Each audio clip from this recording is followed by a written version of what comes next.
하나님의 은혜와 축복이 예배하는 모든 분들에게 함께 하시기를 주님의 이름으로 축원합니다. 에리 프롬이라고 하는 유명한 학자가 있습니다. 이분은 원래 독일 교수신데 나치 정권이 들어서니까 자기 조국이 잘못됐다 생각하고 미국으로 망명을 해서 미국에서 교수 생활하다가 세상을 떠나셨는데, 이분이 낸 책이 20세기의 많은 지성인들에게 감동을 줬고 또 그걸 토대로 해서 지금 인문학에 상당히 영향을 미치는 굉장히 훌륭한 학자입니다. 그분이 쓴 책의 상당수가 한국에 번역이 돼서 대부분 대학에서 교재로도 쓰고 읽고 있는 분들이 많은데, 그 중에 제가 기억나는 책 한 권이 소유냐 존재냐 하는 책입니다. 소유냐 존재냐, 소유를 하는 것이 행복하게 사람을 만들 것이냐, 아니면 어떤 존재가 되는 것이 더 행복하게 될 것이냐 하는 이런 문제를 가지고 아주 강력한 명제를 던졌어요. 그래서 사람들이 소유를 따라서 열심히 달려가던 인생을 잠시 좀 멈추고 내가 어떤 존재가 되어야 될까 하는 고민을 하면서 세상을 정화시키고 전쟁을 멈추게 하고 또 대결을 좀 완화시키는데 학자로서 시대에 상당한 공헌을 한 그런 사람입니다. 우리는 항상 많은 것을 가지고 있으면 행복하다는 논리 속에 빠지는 경우가 많습니다. 많이 가지면 성공하는 것 같고, 많이 가졌는데 잃어버리면 실패하는 것 같습니다. 또 다시 회복하면 뭔지 회복된 것 같고, 다시 잃어버리면 또 절망하는 것 같아요. 많이 가졌느냐 가지지 못했느냐 하는 것 때문에 우리 인생에 살고 죽는 문제가 거기에 매달리는 경우가 참 많습니다. 그런데 실제로 우리는 하나님이 만드신 하나님의 백성이고, 하나님과의 관계가 잘 이루어지면 행복한 존재가 되고, 하나님과의 관계가 잘 이루어지지 못하면 불행한 존재가 되는 것입니다. 성경이 우리에게 알려주었고, 우리가 그것을 깨닫고 믿을 때 우리의 믿음이 될 줄로 믿습니다. 오늘 본문에 보면은 소유를 향해서 달려가던 한 사람들이 예수님이 찾아오셔서 존재로의 출발을 하는 그런 만남의 순간을 우리에게 알려줍니다. 주인공은 베드로와 안드레와 야고보와 요한이라는 이름을 가진 갈릴리의 어부였고, 그들에게 찾아온 선생님은 예수님이셨어요. 그들은 아침에 일어나면 바다가 보였고, 아침에 항상 배를 타고 나가서 일을 시작했으며, 일을 할 때는 그물을 던져서 물속에 있는 고기를 건져오면 그걸로 자기의 생계를 삼기도 하고 재산을 쌓기도 하고 그걸로 자기의 명예를 올리기도 했던, 물고기 수에 따라서 그 소유에 따라서 인생이 기쁘기도 하고 슬프기도 했던 소유 중심의 삶을 살던 사람이었어요. 그런데 어느 날 그들에게 예수님이 찾아오셨습니다. 이거는 그들에게 내가 너희를 사람 낚는 어부를 만들어 줄 테니 나를 따르라 했어요. 그런데 놀랍게도 그 4명의 사람이 그동안 자기가 꿈꾸고 왔던, 물고기를 많이 잡아서 부자 되고 이름 날리고 싶었던 그 모든 인생의 목표를 포기하고 예수님을 그날로 즉시 따랐다 하는 얘기입니다.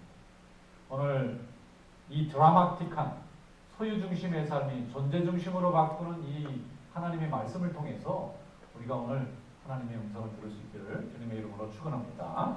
다 오늘 주신 말씀을 한번 열어보겠습니다. 마태복음 4장 18절부터 22절 말씀입니다. 오늘 주신 하나님의 말씀입니다. 우리의 영의 양식이 되시길 축원합니다. 다 같이 읽겠습니다.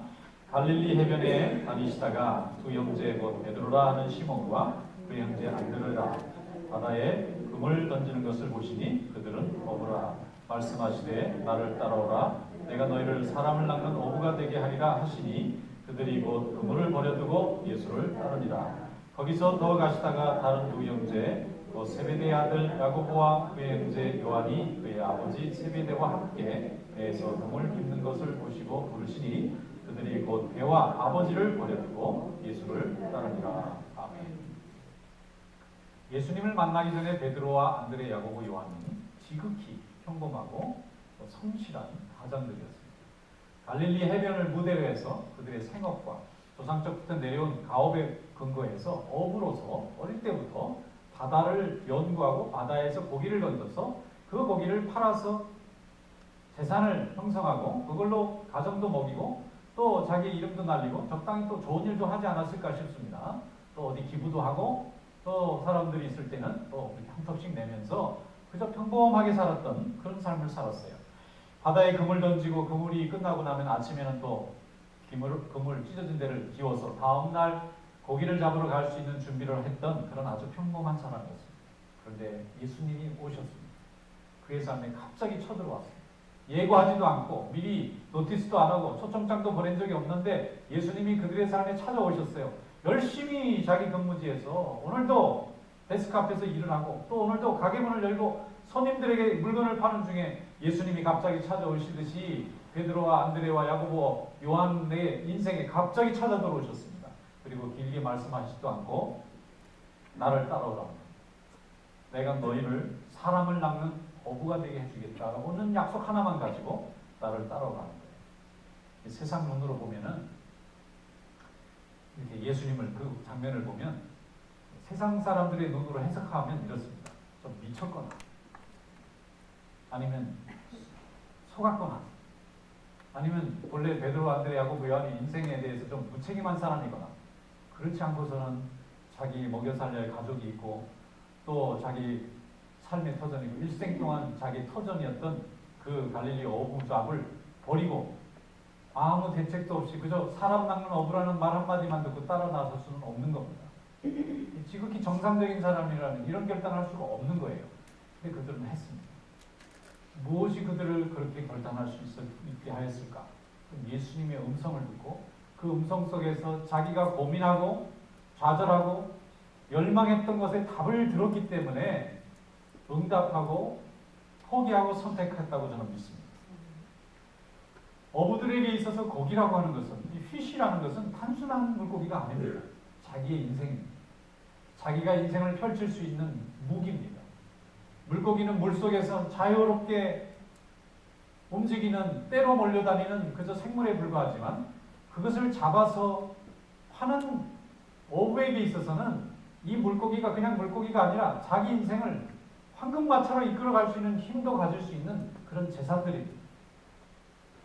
물고기에는 주인이 없지만 그것을 그물로 건져서 내배에서 올리는 순간에 그것은 나의 돈이 되고 그 돈이 모여지면 배를 더 살 수 있고 배를 10대, 20대 만들면 선단의 주인이 될 수 있고 주식회사도 만들 수 있고 종업원도 만들어낼 수 있고 그걸로 적당히 부가 쌓이고 나면 시의원도 출마해 볼 수 있는 거고 그렇게 해서 이름을 날리게 되면 국회의원도 올라가 볼 수 있는 거고 장관에도 발탁될 수 있는 거고 세계적으로 활동도 해볼 수 있는 겁니다.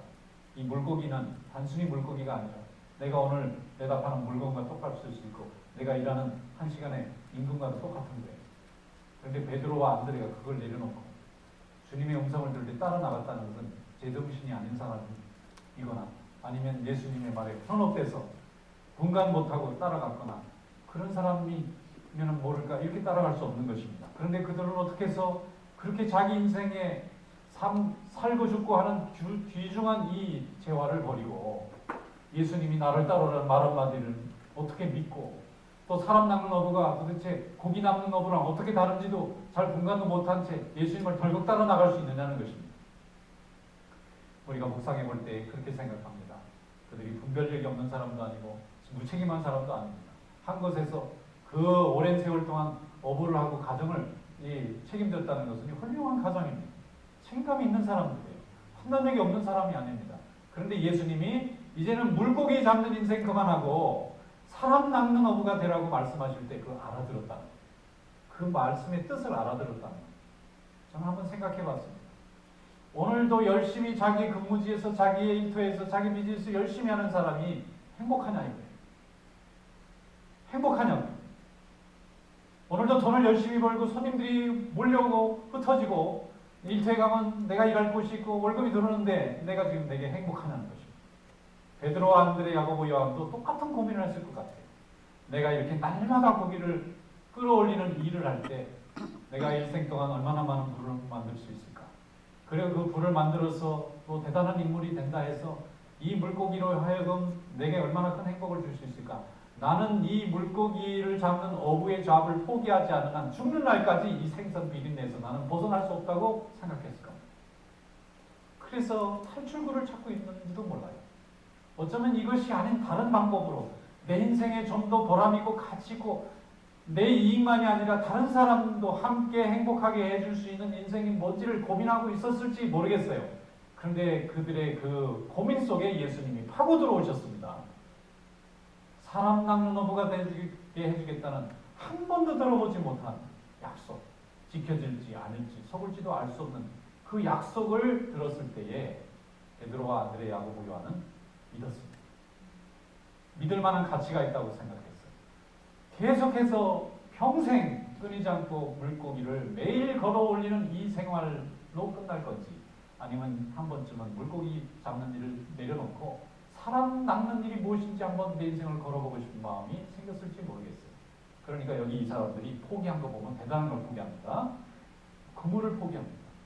그물은 이거 없으면 고기 절대 못 잡습니다. 아무리 대단한 어부라도 그물 없이 물고기를 건져낼 수 있는 사람은 없어요. 그런데 그거를 포기한 겁니다. 내가 일할 수 있는 기술, 자격증 다 포기한 거예요. 그 배도 포기했어요. 배가 있어야 바다에 나가죠. 물고기를 잡으려면 배가 있어야 바다로 나가고 그물이 있어야 건져내는데 물고기도 버렸어요. 그물도 버렸어요. 이 말은 아무것도 안 한다. 거기에 아버지도 버립니다. 아버지 이름이 세베대입니다. 근데 왜 이 야고보 요한 그럼 되는데 항상 이 사람들은 세베대 아들 야고보 요한이 붙어 다녀요. 좀 억울할 것 같아요. 아버지가 너무 유명한 사람 같아요. 그 갈릴리에서 세베대 하면 다 알아볼 정도로 한 시의원쯤은 된 사람이 아닐까 싶습니다. 그러니까 그 아들들 이름을 항상 아버지 이름으로 따라다닙니다. 야고보 요한이 많은데도 세베대 자식들이다 그러면 알아듣는 거예요. 그런데 이 아버지가 그 정도 이름을 알렸으면 배경이 괜찮은 사람, 잘 알려진 사람입니다. 재력도 좀 있는 사람일지 모르겠어요. 그런데 그 아버지도 버려두고 아버지의 뒷배나 후원, 지원 전혀 필요 없는 그런 선택을 하겠다는 것입니다. 그리고 예수님만 바라보고 갔는데 그 제자들은 그 후에 12제자가 되었고 사도가 되었고 초대교회를 이끄는 위대한 하나님의 종들이 되고 세계 곳곳에 복음을 전하는 하나님의 일꾼으로 쓰임받게 된 줄로 믿습니다. 그들은 선택을 참 잘했어요. 그리고 하나님의 음성을 듣고 정말 보람있고 가치 있는 고기를 잡는 인생으로 허비하지 않고 사람을 낚는 인생으로 살아갈 수 있는 귀중한 선택을 했어요. 그것은 그들의 마음속에 예수님께서 찾아오셔서 저들에게 선택을 요구하실 때 선택할 수 있는 분별력을 가지고 있었다는 것입니다. 오늘도 하나님은 우리를 찾아오십니다. 갑자기 교회를 찾아오게 만들고 갑자기 믿는 자를 만나게 하시고 갑자기 하나님의 말씀을 듣고 싶어하고 간절히 기도를 듣고 싶어하는 그런 열망을 우리에게 주십니다. 갈릴리 어부가 굉장히 많았는데 왜 예수님은 베드로에게 굳이 가셨을까요? 하나님이 베드로의 마음을 이미 물렁물렁하게 만들어 놓은 거예요. 고기만 바라보고 최선을 다해서 달려가던 사람이 아니라 고기를 이제 그만 보고 다른 걸 보고 싶은 마음이 충만할 때 예수님을 만났을 거라고 믿습니다. 우리 마음이 이미 옥토가 돼 있었기 때문에 하나님의 말씀이 오면 아멘하고 순종하는 거죠. 근데 내가 옥토가 안 돼 있어요. 아주 그냥 돌짝박 같아요. 그러면 아무리 위대한 빌리 그레이엄 같은 대단한 설교가가 내 앞에서 얘기를 해도요. 아무것도 마음에 안 들어요. 설교가 뭐 특별히 잘하는 사람 못하는 사람이 있는 게 아닙니다. 하나님의 말씀으로 내 마음이 열려 있었느냐 아니면 시기가 맞지 않았느냐 아무 관계가 있습니다. 바다에 배가 뜨고 싶어도 밀물이 들어야 뜨죠. 물이 들어오지 않으면 배가 아무리 대단한 배라도 그냥 박혀 있어야 되는 거예요. 하나님의 말씀은 넘칩니다. 하나님의 말씀은 지금 미디어의 시대를 통해서 원하기만 하면 어디든지 찾을 수 있고 위대한 설교가의 설교도 어느 곳든지 찾을 수 있어요. 그런데 문제는 내 마음에 성령께서 뜨거운 물을 부어주셨느냐. 그래서 내 마음이 녹아지고 내 마음이 은혜를 받고 내 마음이 하나님의 음성을 들으려고 모든 인생을 걸고 하나님 앞에 내 길에 방향을 열어달라고 할 때 말씀이 도착하면 그 말씀을 누구든지 받아들입니다. 베드로가 특별했던 게 아닙니다. 안드레나 야고보, 요한이 특별했던 것이 아닙니다. 그들이 간절히 사모하고 자기 인생에 정말 살 길을 하나님 앞에 간절히 구하고 마음속에 기도하고 있을 때 주님이 오셨기 때문에 나를 따르라 내가 너희를 사람 낚는 어부를 만들어주겠다 할 때 받아들일 수 있었던 것입니다. 오늘 하나님의 은혜가 여러분이 함께 하시길 축원합니다. 은혜 말씀에 은혜가 함께 하셔서 그 은혜로 인해서 주님을 따르는 삶이 될 수 있고 그걸로 인해서 후회하는 것이 아니라 또 감사하고 기뻐할 수 있는 그런 인생이 될 수 있기를 축원합니다. 마태복음 13장 44절에 천국은 마치 밭에 감춘 보화와 같은 사람이 이를 발견한 후 숨겨두고 기뻐하며 돌아가서 자기의 소유를 다 팔아 그 밭을 샀느니라. 지금까지 노력해서 이룬 모든 것이 있어요. 이것을 소유라고 말합니다. 오늘 이 마태복음 13장 44절에 중요한 단어가 몇 가지 있어요. 첫 번째는 보화입니다. 근데 이 보화가 감춰져 있다는 거예요. 모든 사람이 알아볼 수 있도록 드러난 게 아니라 어떤 밭에 숨겨져 있어요. 근데 우연히 어떤 사람이 발견했어요. 이 밭을 사야만 이 밭에 있는 이 보물이 내 거가 돼요. 그러니까 자기가 그동안 쌓은 모든 재산을 다 팝니다. 모자라면 남의 것까지 꼬가지고 일단 밭을 삽니다. 밭을 사면 그 안에 있는 보화는 그 밭의 가격과는 비교할 수 없는 엄청난 가치로 내게 오기 때문에 밭을 사는 거예요. 누구나 사람은 이 정도 계산을 할 줄 안다는 거예요. 누구나 어린아이라도 이 정도 계산은 다 할 줄 아는데 이런 계산을 주님을 선택하는 결정을 했다면 그는 은혜 받은 자가 틀림없습니다. 두 가지를 다 얻을 수 없다는 거예요. 소유를 버려야 보물이 있는 밭을 삽니다. 소유를 하고 하는 것은 에리프롬이 말한 것처럼 많이 가지고 있는 것, 숫자에 매달리는 거예요. 숫자보다 더 중요한 것은 존재입니다.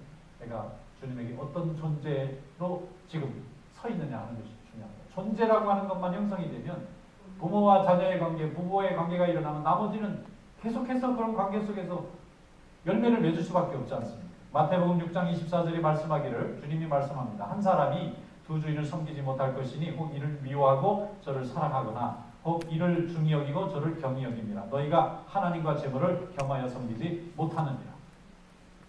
아멘. 이 성경을 얘기하면 사람들은 꼭 그럼 예수 믿는 사람은 물질에 대해서 무관심하고 무책임하라는 말입니까? 아닙니다. 성경 뒤져보세요. 돈 얘기가 너무너무 많이 나오고요. 돈 꾸는 얘기, 돈 갚는 얘기, 못 갚아서 혼나는 얘기, 달란트를 줬는데 이문을 못 내는 온통 돈 얘기입니다. 그런데 왜 하나님과 재물을 겸하여 섬기지 못한다는 말을 할까요?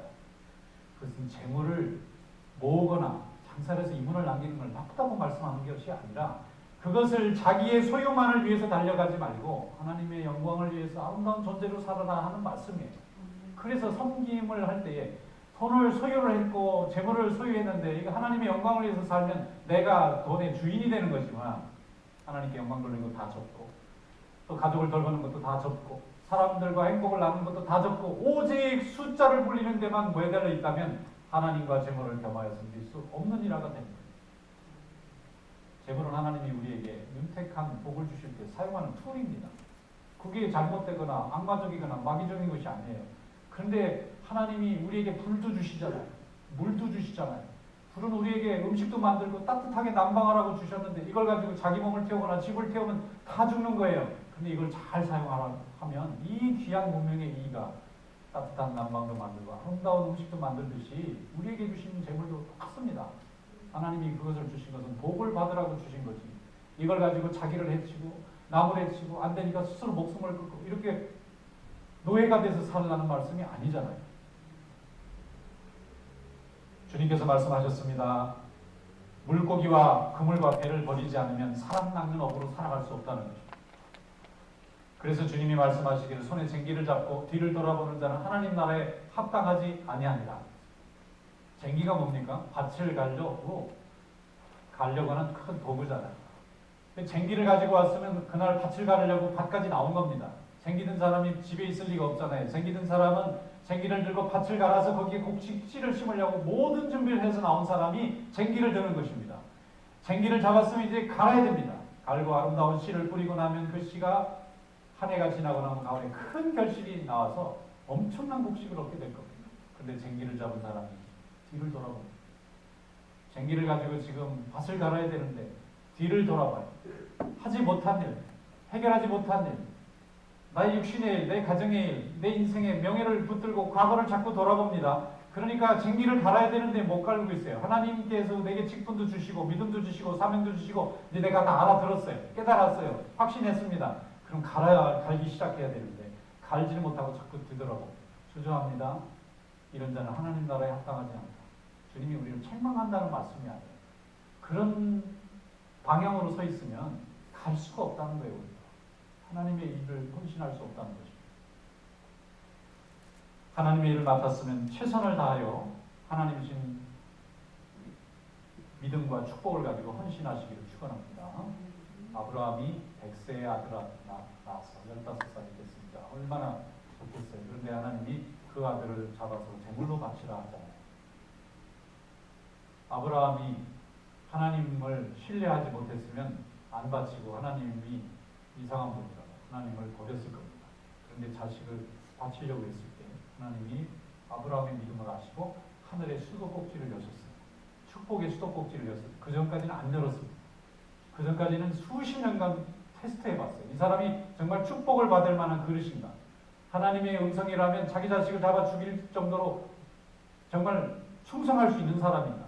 하나님 앞에 수많은 실수를 해서도 하나님이 그를 버리지 아니하시고 계속해서 훈련시키고 깨우칠 때까지 동행하셨는데 마지막 불같은 시험이었습니다. 그런데 아브라함이 이 자식을 바치면 하나님이 다시 부활시켜 주시죠.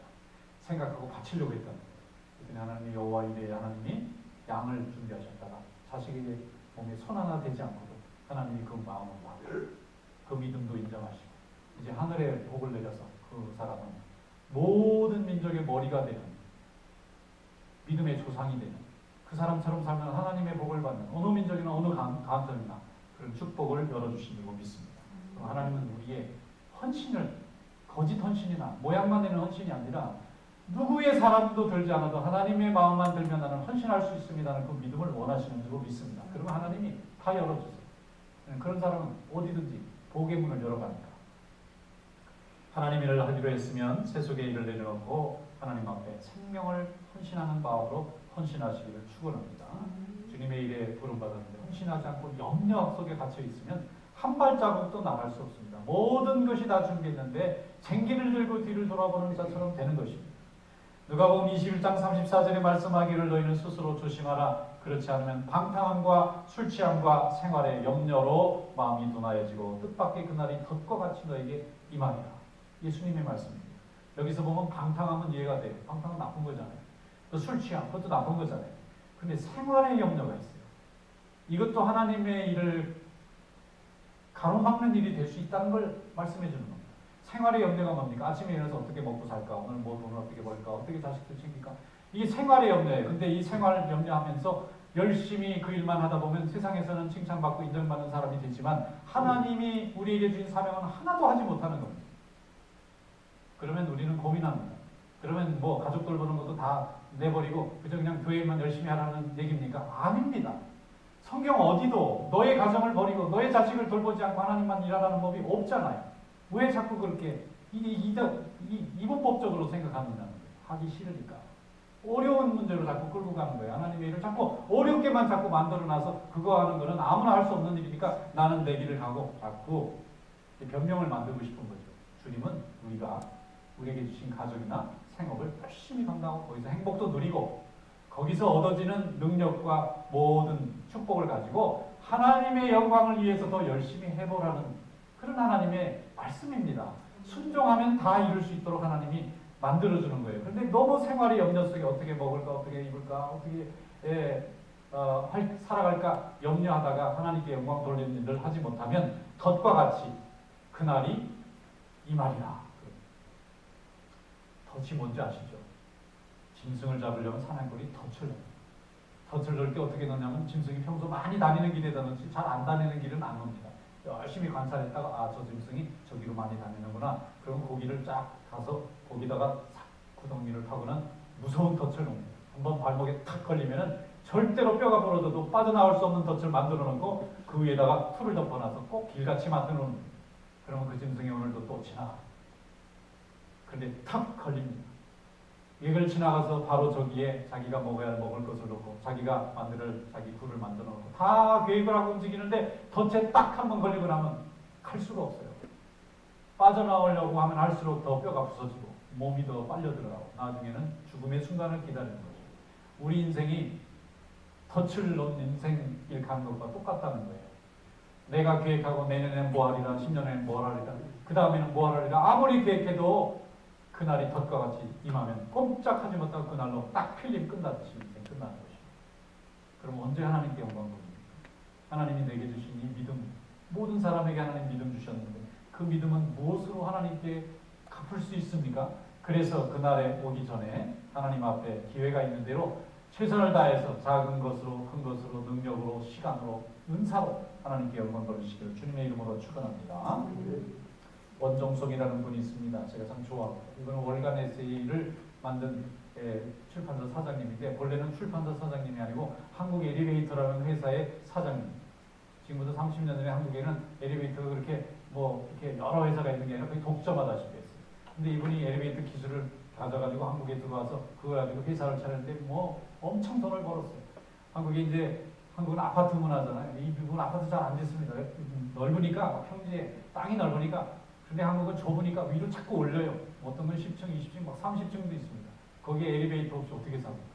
한국은 자동차와 엘리베이터 두 개로 사는 거예요. 지금. 미국은 자동차하고 마켓으로 사는 거예요.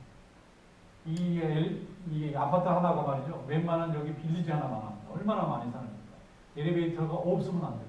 근데 그걸 만들어서 넣어주는 사람이니까 얼마나 돈을 많이 벌겠어요. 근데 이분이 회사도 가지고 돈이 많이 버니까 너무 좋은 거예요. 그런데 병이 찾아왔어요.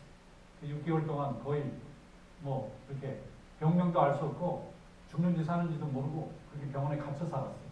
그러니까 이분이 거기서 죽음과 삶에 대한 고민을 한 거예요. 내가 아무리 돈을 많이 벌어도 이게 생명이 한번 망가지면 이게 아무 소용이 없는 거구나. 내가 잠을 못 자고 최선을 다해서 남과 경쟁해서 그렇게 그냥 아둥바둥하면서 세우는 이 어마어마한 재물이 내게 아무 소용이 없구나.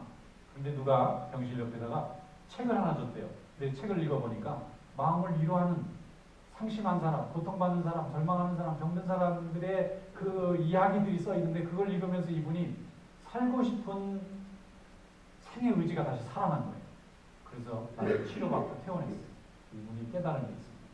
야, 사람을 행복하게 하는 건 돈만 있는 게 아니라 좋은 글도 역할을 할 수 있구나. 그래서 이분이 자기 회사에 아예 전속 부서를 만들어서 한국에서 최고의 재질의 종이로, 디자인으로 회사에 일정 양의 지분이 나오면 그 회사에 무조건 투자해가지고 아주 싼 값에 전국적으로 글을 만들어서 좋은 글로 사람들을 성격을 잡아. 제가 월간 에세이를 20년 전에, 30년 전에 쭉 봤는데요. 책이 최고 고급지였어요. 거기다 그 글을 쓰는 사람이 수십 명, 수백 명인데 유명한 작가들, 대학 교수들, 각 전문 분야에 성공한 사람들, 음악가들, 예술가들 그분들이 또 기르면 안 돼요. 또 글이. 기르면 또 사람들이 안 읽는데 그래서 굉장히 짧은 단문으로만 전부 구성해요. 그리고 글을 읽는 방법도 가르치고 글을 쓰는 방법도 가르치고 제가 10년 썼으니까 그걸 계속 매달 읽다 보니까 나도 글을 잘 써지게 되더라고요. 글 쓰는 법을 거기서 배웠어요. 국문과 교수님이 단문을 쓸 때 같은 단어는 반복하면 안 되고 의미가 비슷한 거는 조금 다르게 표현하고 또 개념이 모호한 거는 클리어하게 거기서 저는 국문과 공부를 안 했는데 그거 10년 동안 있다 보니까 나도 그 졸업생 비슷한 정도 수준이 돼요.